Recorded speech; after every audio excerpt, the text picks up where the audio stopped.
There's a conversation happening inside you every single night, and you're not aware you're having it. In the last few minutes before sleep, in that soft, blurred space where the day dissolves and the dreaming begins, your mind is choosing what to rehearse. And whatever it rehearses, it deepens. Whatever it deepens, it becomes. Most people spend those final minutes replaying everything that went wrong. The argument, the mistake, the thing they should have said, the worry about tomorrow. And then they wonder why they wake up carrying the same weight they went to sleep with. But Carl Jung understood something about those final minutes that almost no one is ever taught. He understood that the threshold of sleep is not the end of the day. It's the most powerful doorway into the unconscious that a human being has. What you think about at night doesn't just fade, it sinks. It travels down past the surface of your awareness into the deep waters where the real work of the psyche happens. And there, in the dark, it either heals you or it harms you. Today I'm going to show you what Jung discovered about the nighttime mind. How the way you think in those last minutes shapes the entire architecture of your inner life, and how one shift in what you turn toward before sleep can begin to heal wounds you've been carrying for years. Jung spent his life studying the unconscious, the vast hidden part of the psyche that runs beneath everything we consciously think and do. And he made an observation that changed how he understood healing. He noticed that the unconscious is most open, most receptive, most willing to be reached, precisely at the boundaries of sleep. During the day, the conscious mind stands guard. It analyzes, defends, argues, resists. It keeps the deeper layers of the self at a distance. But at night, as you drift toward sleep, that guard lowers. The critical mind loosens its grip, and whatever you're holding in your awareness slips past the gate and into the depths.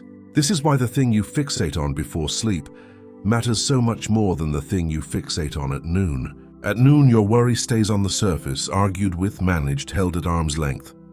At night, your worry sinks. It becomes the soil your dreams grow from. It becomes the instruction your unconscious follows through the long hours of the dark. Jung would tell you that most people are unknowingly programming themselves for suffering every single night.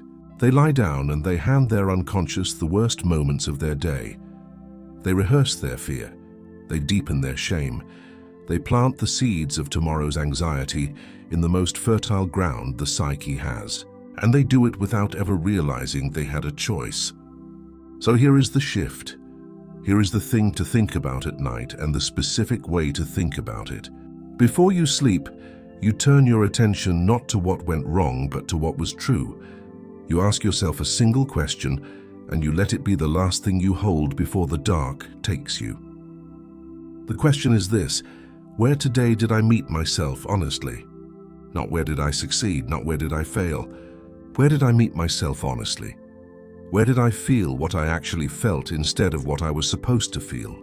Where did I want what I actually wanted? Where did I speak from the real place inside me instead of the performed one?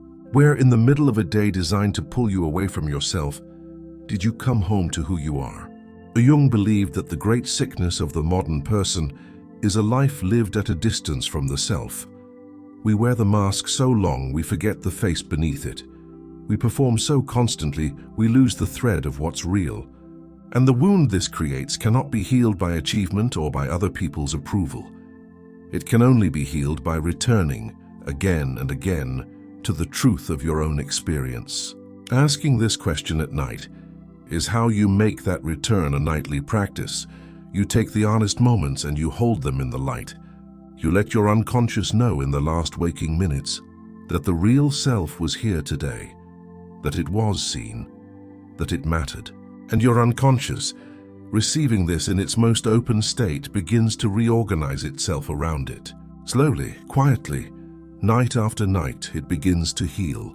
You might wonder how something so simple could touch wounds that years of effort couldn't reach. Jung would explain it this way: the wounds we carry are not held in the conscious mind. If they were, we could think our way out of them. They're held in the unconscious, and the unconscious does not speak the language of logic. It speaks the language of image, feeling, and repetition. You cannot argue a wound into healing. You've probably tried. You've told yourself all the reasonable things. You know intellectually that you're worthy, that the past is over, that you did the best you could, and none of it reaches the place where the pain actually lives. Because that place doesn't listen to argument. It listens to what you repeatedly show it in the dark. This is why the nighttime practice works where daytime effort fails. When you hold the honest moments of your day in that receptive, pre-sleep state, you're not arguing with the wound. You're feeding the unconscious a different diet. You're giving it evidence night after night that you are here, that you are real, that you met yourself with honesty and did not abandon yourself. And the unconscious, which believes what it's repeatedly shown far more than what it's occasionally told, begins to shift its foundations. Jung called this the slow transformation of the psyche, and he insisted it could not be forced. You cannot demand that a wound heal by tomorrow, but you can every night place one honest moment into the deep water and trust the depths to do their work while you sleep. The person who does this consistently is not the same person a year later. Not because they tried harder, but because they finally spoke to their psyche in the only language it understands. There's a distinction here that matters enormously, and it's one most people miss. This practice is not about pretending the hard things didn't happen. It's not about forcing positivity onto a day that was genuinely painful. Jung had no patience for that kind of denial. He believed that what we refuse to feel doesn't disappear. It goes underground and rules us from there. So the practice is not to erase the difficult moments. It's to change your relationship to them before you sleep.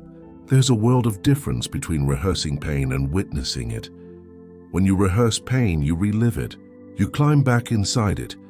You let it run through your body again as if it were happening now, and you hand that fresh charge to your unconscious to carry into the night.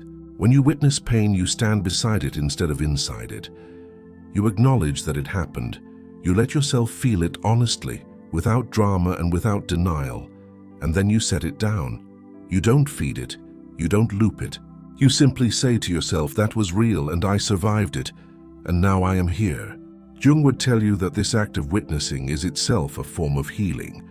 The wound doesn't need you to relive it 1,000 times. It needs you to see it once, fully, with compassion, and then to stop abandoning it to the same endless replay. The nighttime mind is where you learn the difference. It's where you stop rehearsing the pain that keeps you sick and start witnessing the truth that sets you free. What Jung understood more deeply than almost anyone is that healing is not an event, it's a return. You don't heal once and stay healed. You return to yourself over and over, in 1,000 small acts of turning toward the truth instead of away from it. And the night offers you one of those acts every single day for free, waiting at the edge of your sleep. Most people waste it. They spend it in worry and replay and the rehearsal of everything that frightens them. And they hand their deepest, most receptive self the worst version of their day.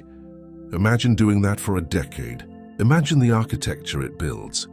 Imagine waking up every morning on a foundation poured from your own fear and wondering why the days feel so heavy. Now imagine the other version.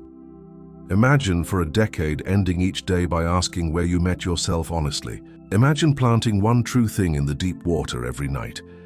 Imagine the foundation that builds. Imagine waking up, morning after morning, on ground made from your own truth instead of your own dread. That is the choice available to you tonight. Not a grand gesture, not a dramatic transformation. Just a shift in what you turn toward in the last few minutes before you sleep. A shift so small it seems like it couldn't matter, and so powerful that Jung built much of his understanding of healing around it. You are not the sum of what went wrong today. You are the self that moved through it and met itself and survived. When you fall asleep rehearsing your wounds, you tell your unconscious that the wounds are who you are. When you fall asleep witnessing your truth, you tell it something else entirely.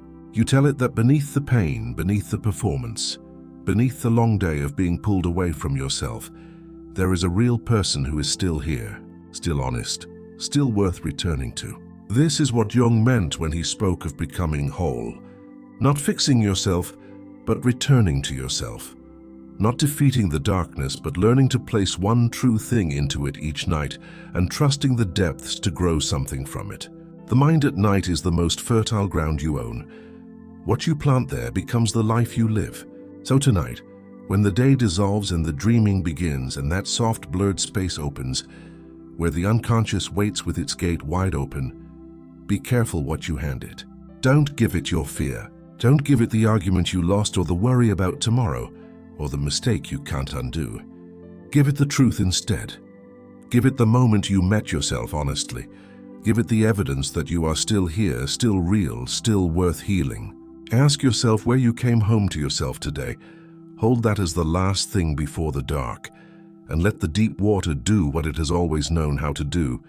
Your life will not heal all at once. It will heal the way everything real heals, slowly, quietly in the dark, one honest night at a time.